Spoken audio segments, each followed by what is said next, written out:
এইটো আমাৰ interstate border হয় আৰু এই বেঙেনাবিল এই যি অঞ্চল এই অঞ্চল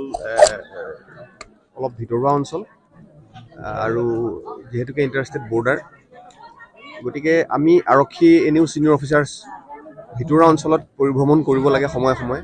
কৰি আমি জেগাৰ বুজ ল'ব লাগে ৰাইজৰ কি আপত্তি আছে বা ক্ৰিমিনেল পেটাৰ্ণ কিবা আছে নেকি কিবা ক্ৰাইম হৈ আছে নেকি ইয়াত কেতিয়াবা কি হয় বহুত বস্তু ৰিপৰ্ট নহয় গতিকে আহি পেলাই বুজ লৈ কিছু সময় সুবিধা মিলিলে যেতিয়া আহি ৰাইজৰ বুজ লৈ পেলাই নিশা এক ৰাতি এনেকুৱা অঞ্চলতো থাকি পেলাই চাই অনুভৱ এটা কৰিব লাগিব যে একচুৱেলি ইয়াত কি হৈ আছে আৰু আপোনালোকক মই অৱগত কৰিব খুজিছোঁ আজি কিছুদিন আগতে আমাৰ ক্ৰাইম কনফাৰেন্স এখন হৈছিলে মাননীয় ডিজিপি মহোদয়ে আমাক জনাইছিলে যে মাননীয় প্ৰধানমন্ত্ৰী মহোদয়ে ডিজিআইজি কনফাৰেন্সত এইটো এটা আগ্ৰহ প্ৰকাশ কৰিছিলে যাতে আৰক্ষী বিষয়াসকলে নিজৰ অঞ্চলত এটলিষ্ট গাঁও অঞ্চলত গৈ প্ৰত্যেক বছৰে এটলিষ্ট 5 দিন গাঁও অঞ্চলত থাকিব লাগে আৰু থাকি তেওঁলোকে এই গোটেইবিলাক বস্তু উপলব্ধি কৰিব লাগে আৰু তেওঁলোকে চৰকাৰক বিভিন্ন সমস্যা সম্বন্ধে তেওঁলোকে অৱগত কৰিব পাৰে বা এটা ৰিফৰ্মেটিভ কি ছিষ্টেম আনিব পাৰে এইটো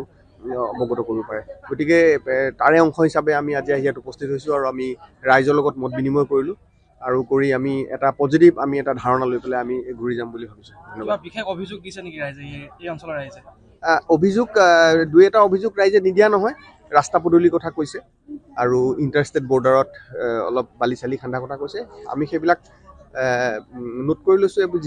যদিও আমাৰ বিভাগৰ এইটো বস্তু নহয় তথাপিও আমি মাননীয় ডিষ্ট্ৰিক্ট কমিশ্যনাৰ মহোদয়াক আমি অৱগত কৰিম অনাগত সময়ত যাতে বিহিত ব্যৱস্থা ল'বৰ বাবে তেওঁলোক যত্নৱান থাকে ধন্যবাদ এইটো আমাৰ ইণ্টাৰষ্টেট বৰ্ডাৰ হয় আৰু এই বেঙেনাবিল এই যি অঞ্চল এই অঞ্চল অলপ ভিতৰুৱা অঞ্চল আৰু যিহেতুকে ইণ্টাৰষ্টেট বৰ্ডাৰ গতিকে আমি আৰক্ষী এনেও ছিনিয়ৰ অফিচাৰ্ছ ভিতৰুৱা অঞ্চলত পৰিভ্ৰমণ কৰিব লাগে সময়ে সময়ে কৰি আমি জেগাৰ বুজ ল'ব লাগে ৰাইজৰ কি আপত্তি আছে বা ক্ৰিমিনেল পেটাৰ্ণ কিবা আছে নেকি কিবা ক্ৰাইম হৈ আছে নেকি ইয়াত কেতিয়াবা কি হয় বহুত বস্তু ৰিপৰ্ট নহয় গতিকে আহি পেলাই বুজ লৈ কিছু সময় সুবিধা মিলিলে যেতিয়া আহি ৰাইজৰ বুজ লৈ পেলাই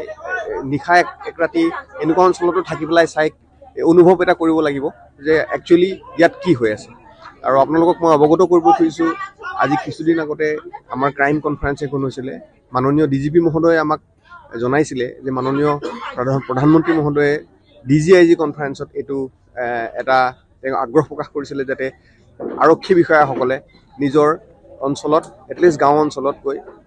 প্ৰত্যেক বছৰে এটলিষ্ট 5 দিন গাঁও অঞ্চলত থাকিব লাগে আৰু থাকি তেওঁলোকে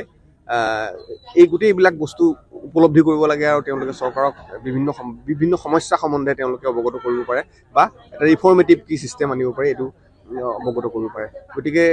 তাৰে অংশ হিচাপে আমি আজি ইয়াত উপস্থিত হৈছোঁ আৰু আমি ৰাইজৰ লগত মত বিনিময় কৰিলোঁ আৰু কৰি আমি এটা পজিটিভ আমি এটা ধাৰণা লৈ পেলাই আমি ঘূৰি যাম বুলি ভাবিছোঁ ধন্যবাদ বিশেষ অভিযোগ দিছে নেকি ৰাইজে এই অঞ্চলৰ ৰাইজে অভিযোগ দুই এটা অভিযোগ ৰাইজে নিদিয়া নহয় ৰাস্তা পদূলিৰ কথা কৈছে আৰু ইণ্টাৰষ্টেট বৰ্ডাৰত অলপ বালি চালি খান্দা কথা কৈছে আমি সেইবিলাক নোট কৰি লৈছোঁ যদিও আমাৰ বিভাগৰ এইটো বস্তু নহয় তথাপিও আমি মাননীয় ডিষ্ট্ৰিক্ট কমিশ্যনাৰ মহোদয়াক আমি অৱগত কৰিম অনাগত সময়ত যাতে বিহিত ব্যৱস্থা ল'বৰ বাবে তেওঁলোক যত্নৱান থাকে ধন্যবাদ